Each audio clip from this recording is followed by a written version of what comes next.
เริ่มเลยได้นี่ห้าเป็นหงอะไรอย่างเงี้ยนะก้อยอาโกเนี่ยนะก้อยห้าสิตกคุ้มนี่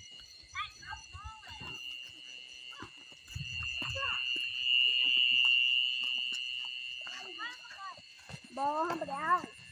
ถ้าบ่ได้ยินว่าพุทธว่าไม่ได้ ก้อยยังห้านะก้อยยังห้าไปแล้วหายไปตกน้ำไม่ต้องไปทางไหนใต้เมื่อก่อนนั้นเนาะบอกอังเป็นหงเลย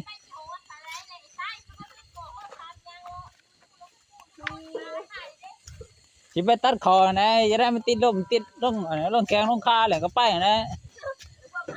มันอยู่บ่ได้เองเนี่ยห้ากระตามมันนับอยู่นี่จะได้หอยเนี่ยห้านี่ติก่อนห้าตับตัวเขาอยู่หรอกนั่น